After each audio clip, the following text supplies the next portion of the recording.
Hello and welcome to our next lecture on Hume and personal identity. So far we've talked a lot about different conceptions of what the self is. Hume is going to give us an argument that we don't have good evidence to say that there's a self at all. So let's get into it. Hume is, like the other philosophers we've looked at, an empiricist. So he was looking for evidence from the world in a sort of scientific sort of way. He wants to say that the things that cause other things have natural explanations to do with the way that the natural world works. His two most famous works are a treatise on human nature, which is where our reading for today came from, and an enquiry concerning human understanding, which he disavows his treatise and rewrites a new book and says, this is what I actually think. In the new book, he doesn't include his views on personal identity, so it's hard to say whether he disavowed those either, but they are at least consistent with the sort of like Humean philosophy. So Hume's empiricist theory of ideas and reasoning, so like of mind, has two parts. So for Hume, there are things called thoughts or ideas, and there are impressions, where thoughts and ideas are the things that happen in our head that have like sentences, words, propositional content. And impressions are like the feelings that we have, our emotions and drives and desires. And all thoughts and all impressions come from experience. So it's by perceiving the world that we can have thoughts about things in the world, and that we might imagine a unicorn, and I've never experienced a unicorn, but I've seen things with horns and I've seen horses, and because I've had those experiences, I can combine them together into the idea of a unicorn. So Hume's target question in our reading is there a self? Which is to say, what is the referent for the I or the self? What's the subject of our psychological self-attribution? So when I say I intend to go to the store, or I want pizza, or I think it's raining, what is the I that's there? Does that I exist at all? This question, we should notice, is different from Locke's question, which is what are the criteria for personal identity? So Locke gives us psychological, consciousness, memory, all these sort of types of criteria for what makes personal identity possible. Now, Hume, on the other hand, is asking a prior question. Hume is asking, is there a self at all? So it turns out this kind of question is fundamental, like prior to what are the criteria.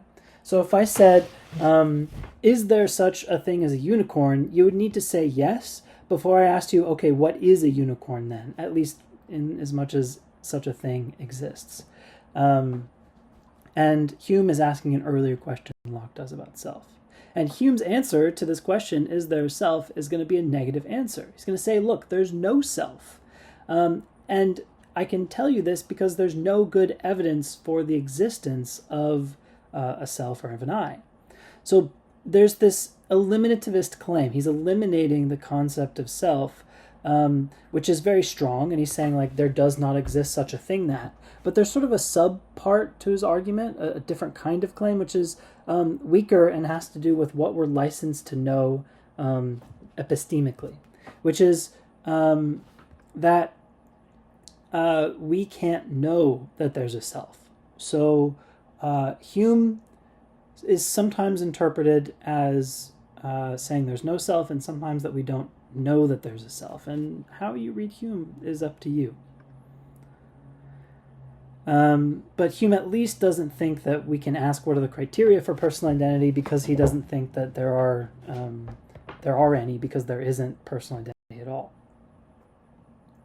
So Hume's idea of identity goes like this: the invariableness and uninterruptedness of an object through a supposed variation in time.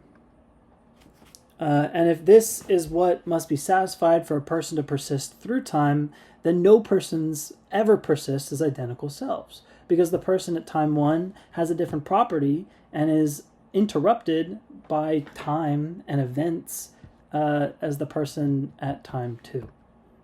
So if we do continue to attribute identity to objects at different times, then we do so only in what Hume thinks is an improper sense. So what evidence do we have for the self? Well, we could look to our impressions, our feelings, and say, the feelings that I'm having, are those the same feelings that I used to have? But the problem is that feelings pass through us. They happen and they disappear and they bubble back up and go away. There's nothing that's uninterrupted or invariable about a feeling. So this doesn't seem to be good evidence for the sort of thing that we're looking for in identity. Likewise, with introspection, Hume says, and this is one of my favorite lines from all of philosophy, "For my part, when I enter most intimately into what I call myself, I always stumble upon some particular perception or other, of heat or cold, light or shade, love or hatred, pain or pleasure. I never can catch myself at any time without a perception, and never observe anything but the perception." So what Hume is saying is, look, if I want to look for the I, to which I say, like, I want to take a drink of water, all I'm going to see are my impressions about the desire of water, or my perception of the bottle of water sitting next to me, right? Never do I see the self. I only see the stuff that the self seems to be instantiated by. So if there's always perception or impression, ideas and feelings, in the way of the I that we're looking for, maybe, Hume says, we could imagine what it would be like to strip those away. And if we get rid of the ideas and the impressions, which always obfuscate and hide the I, the self, do we then get at the I? Well, it turns out if you get rid of impressions and perceptions, you're either dead or asleep. And if you destroy them completely, then you're most certainly dead. So Hume's bottom line then is that we don't have evidence of a substantial self. Nowhere will you find it. You'll only find the perceptions and impressions, but not the I to which they're attributed. So as I mentioned before, there's two going interpretations of Hume's account. One is the eliminativist claim, which is that there is no self at all. No evidence, no self. And the other is a kind of agnosticism, which is to say, just because we have no evidence for the self doesn't mean that we have evidence that the self doesn't exist. And so we might think Hume is denying the existence of, or is otherwise inviting us to be agnostic about something that really feels like common sense, that there is a self. But Hume also gives us a positive thesis. He's not just knocking down the concept of self. He recognizes that we want to refer to ourselves, and that we do refer to ourselves, and that we think things persist across time. So he's going to give us an explanation of what's going on when we're doing this. So it's a common sense observation to say, I'm the same person I was 5 minutes ago. And Hume, although Hume maintains that we're unjustified in this idea of self and the attribution of identity, in some sense, we have to have a sense of identity. We can't help but to. So what Hume does is he distinguishes between two concepts, which is the title of this chapter that we read for this lecture, which is between identity and diversity, where identity is the invariable and uninterruptedness of an object through time. Diversity is the different kinds of expressions that what appear to be the same object can have.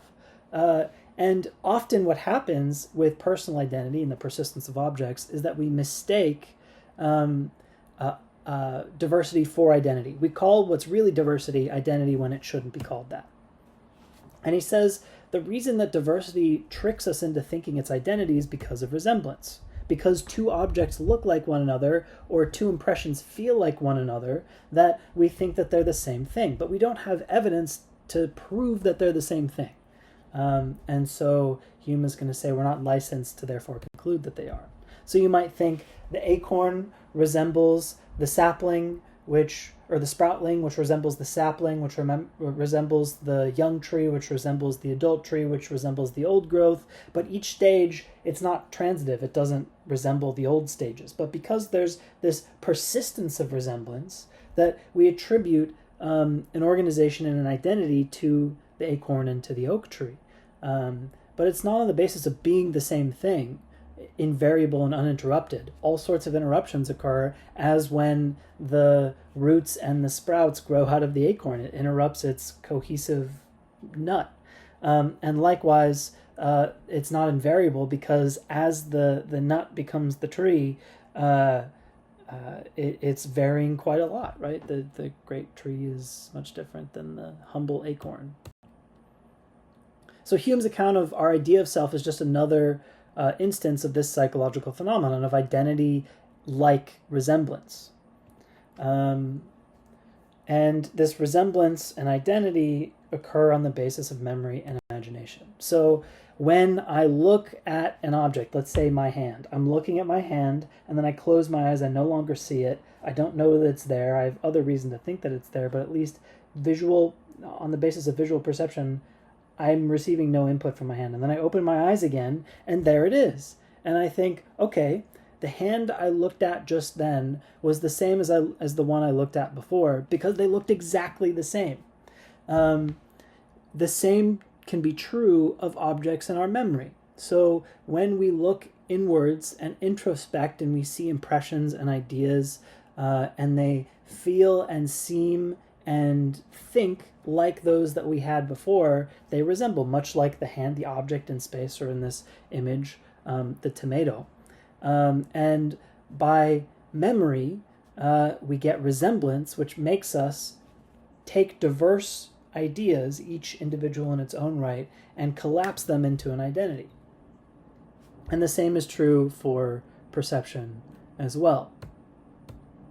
So given these perceived and imagined resemblances and the causes and effects of resemblance, the mind searches for a unifier and creates the fiction of a continued self.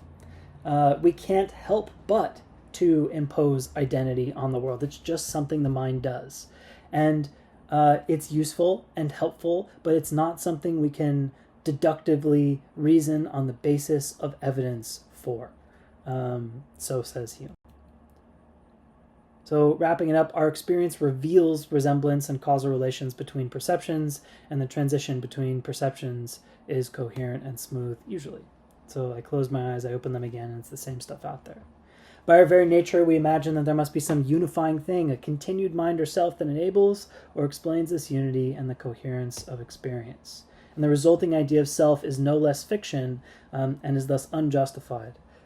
But it's not, that sense of self is not one that we can or even really should resist. So Hume, skeptic about personal identity, but gives us a positive account to explain what's going on when we think that there is self, and maybe leads us to some more agnostic conclusions than the physical and psychological sort of substance and continuity criteria we've been looking at so far.